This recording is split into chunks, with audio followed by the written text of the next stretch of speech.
Ester, capítulo 3. Depois disso, o rei Xerxes colocou um homem chamado Amã no cargo de primeiro-ministro. Amã era filho de Hamidata e descendente de Agag. O rei ordenou que todos os funcionários do palácio se curvassem e se ajoelhassem diante de Amã em sinal de respeito. E todos os funcionários começaram a fazer isso, menos Mordecai. Ele não se curvava nem se ajoelhava. Aí, os outros funcionários perguntaram a Mordecai por que ele não obedecia à ordem do rei. Todos os dias eles insistiam com ele para que obedecesse, mas não adiantava.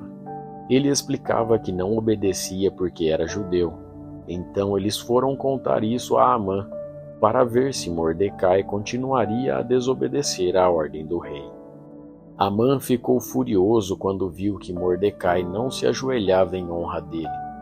E quando lhe disseram que Mordecai era judeu, Amã achou que não bastava matar somente Mordecai.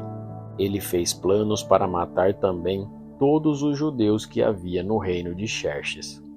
No ano 12 do reinado de Xerxes, no primeiro mês, o mês de Nisã, Amã ordenou que tirassem a sorte. Chamava-se isso de Purim, para decidir o dia e o mês em que os judeus seriam mortos. Foi sorteado o dia 13 do 12º mês, o mês de Adar. Amã foi e disse ao rei: por todas as províncias do reino está espalhado um povo que segue leis diferentes das leis dos outros povos. O pior, ó rei, é que eles não obedecem às suas ordens, e por isso não convém que o Senhor tolere que eles continuem agindo assim. Se o Senhor quiser, assine um decreto ordenando que eles sejam mortos, e eu prometo depositar nos cofres reais 342 mil quilos de prata para pagar as despesas do governo.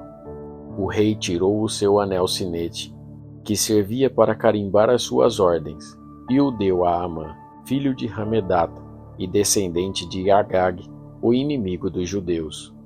E o rei lhe disse: fique com o seu dinheiro, e essa gente eu entrego nas suas mãos. Faça com eles o que quiser. No dia 13 do primeiro mês, Amã mandou chamar os secretários do palácio e ditou a ordem. Ele ordenou que fosse traduzida para todas as línguas faladas no reino e que cada tradução seguisse a escrita usada em cada província. A ordem devia ser enviada a todos os representantes do rei, aos governadores das províncias e aos chefes dos vários povos.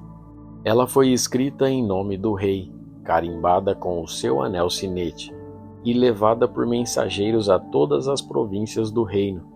A ordem era matar todos os judeus num dia só, o dia 13 do 12º mês, o mês de Adar, que todos os judeus fossem mortos, sem dó nem piedade, os moços e os velhos, as mulheres e as crianças. E a ordem mandava também que todos os bens dos judeus ficassem para o governo. Em cada província deveria ser feita uma leitura em público dessa ordem, a fim de que, quando chegasse o dia marcado, todos estivessem prontos. O rei deu a ordem e os mensageiros foram depressa a todas as províncias. E em Suzã, a capital, a ordem foi lida em público.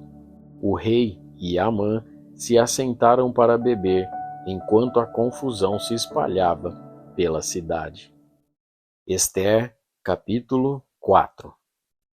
Quando Mordecai soube de tudo isso, rasgou a roupa em sinal de tristeza, vestiu uma roupa feita de pano grosseiro, pôs cinza na cabeça e saiu pela cidade chorando e gritando.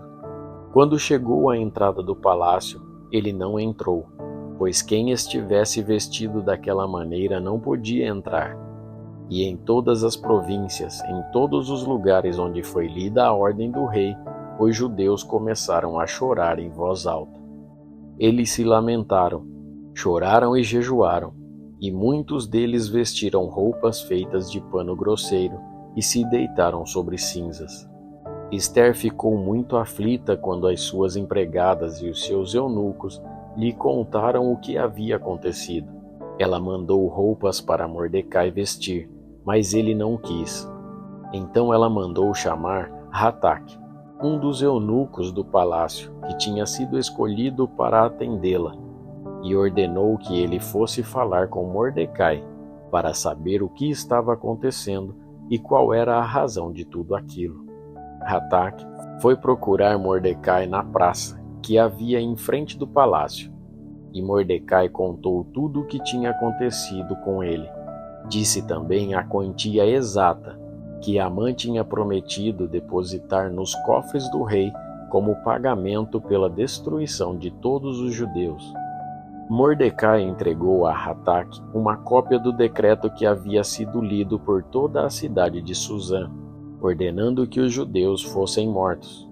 E Mordecai pediu a Hataque que levasse a cópia a Esther, explicasse tudo direito e pedisse a ela que fosse falar com o rei e insistisse que ele tivesse piedade do povo dela.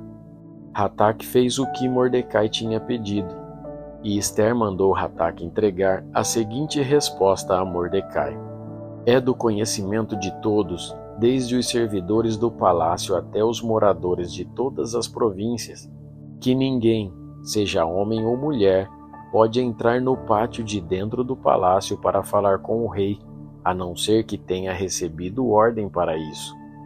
A lei é esta: quem entrar sem licença do rei será morto, a não ser que o rei estenda o seu cetro de ouro para essa pessoa. E já faz um mês que o rei não me manda chamar. Quando recebeu a mensagem de Esther, Mordecai mandou o seguinte recado para ela: Não pense que por morar no palácio, só você entre todos os judeus escapará da morte.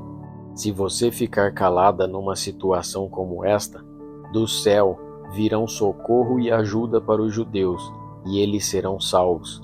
Porém, você morrerá, e a família do seu pai desaparecerá. Mas quem sabe, talvez você tenha sido feita rainha justamente para ajudar numa situação como esta. Esther enviou a Mordecai a seguinte resposta: Vá e reúna todos os judeus que estiverem em Susã, e todos vocês jejuem e orem por mim. Durante 3 dias não comam nem bebam nada, nem de dia nem de noite. Eu e as minhas empregadas também jejuaremos. Depois irei falar com o rei, mesmo sendo contra a lei, e se eu tiver de morrer por causa disso, eu morrerei. Aí Mordecai foi e fez tudo o que Esther havia mandado.